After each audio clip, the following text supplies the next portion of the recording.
So this demonstrates again this revolving door mentality. Is they approach people that are in positions to get products approved that are dangerous. They use their money and influence, promise of jobs to get it approved. Then that person leaves and goes to work for the company. So the public is being deceived, thinking that modern regulatory agencies are protecting them. They're not. They're protecting the people that they're supposed to regulate. Doctor, going back to the collusion and the revolving door issues, Wolfgang Vodarg of the Council of Europe initiated an official investigation into the H1N1 vaccine, saying that it had been pharmaceutical people falsely rising the level of the pandemic and causing the WHO to put out the mass alert and push this whole thing. Could you talk about the swine flu? I won't use the word, I'll suggest the word hoax, but of course, tell us what you think about it. Well, I think it was a grand hoax. Now that we're looking in retrospect, the idea that it was a pandemic is being attacked by a number of people, that there was no evidence that it was a pandemic.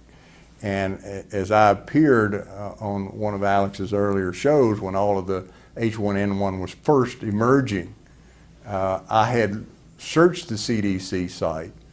I researched things that were in one of the most prestigious of our science magazines, which is called Science, and Nature, and the New England Journal of Medicine.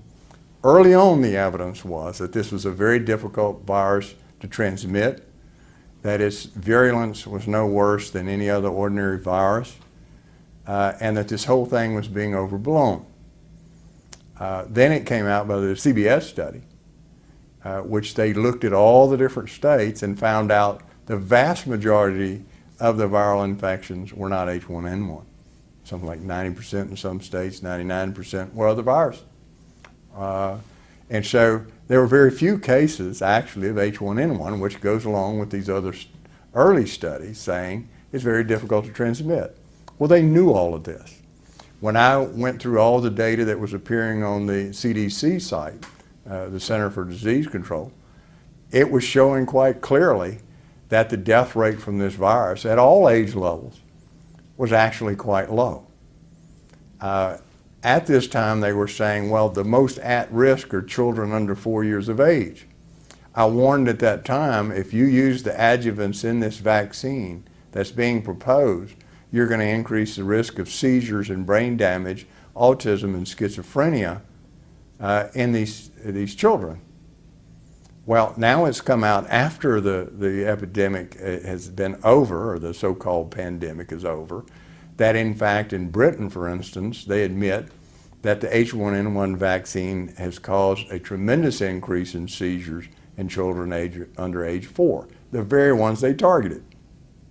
The very ones they were telling children in America and in Europe and in the UK, you need to bring your children in to get this vaccine because they're at high risk of dying. When I looked on their site, it didn't tell that story. When I looked at their own data, it said those children really are at less risk than they were in previous years from flu. So they were lying all the time, and the media could easily have done what I did, look on the CDC site and see they were lying, but instead they carried the story that this is a pandemic, that this is scary, that you need to get your children vaccinated. And who else did they target? They targeted pregnant women. I warned them that compelling study said if you vaccinate pregnant women with this powerful adjuvant, you're going to increase the incidence of autism and schizophrenia. Well, we're not going to see the impact of the schizophrenia for a decade or more. And they'll have deniability because they know that most of the public does not know about this research. That in fact, if you do that during pregnancy, you dramatically, it's almost a 6-fold increase in schizophrenia. Now, it took 20 years or more for us to find out about the previous fake epidemic and pandemic, or you remember the 1986 H1N1 scare, that, here's the 1918 pandemic coming again, And so we went through that with the swine flu vaccine, and we had over 500 deaths, and the actual virus itself killed one person. So that means 500 times more people died from the vaccine than died from the actual virus. It took 20 years for that to come out to the public. 20 years for them to figure out that in fact the whole thing had been concocted. So it's going to take another 20 years for us to actually see the impact of what's happened this past year with H1N1. When we finally get a tally of how many mothers lost their babies, I think so far the count's about 200. How many in the end are going to end up schizophrenic? How much increase in autism will we see? How many other neurodevelopmental problems will we see? How many children will have seizures for the rest of their life? How many elderly are going to have problems, autoimmune disease, etc.? It's going to take decades for that to finally be exposed.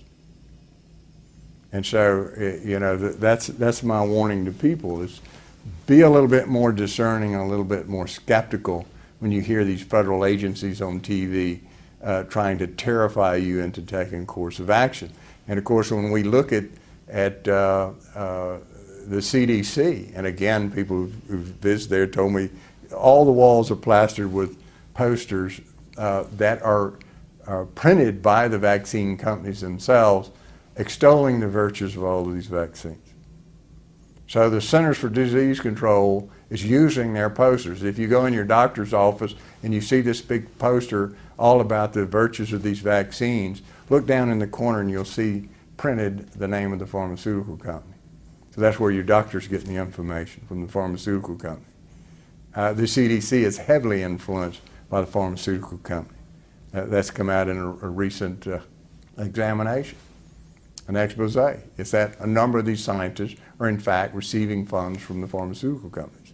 When you look at the vaccine board for the American Academy of Pediatrics, you see a number of those people are receiving funds from the pharmaceutical companies that make vaccines. Well, how can they suggest mandatory vaccinations for the CDC and for state agencies when they're receiving money from the vaccine manufacturers?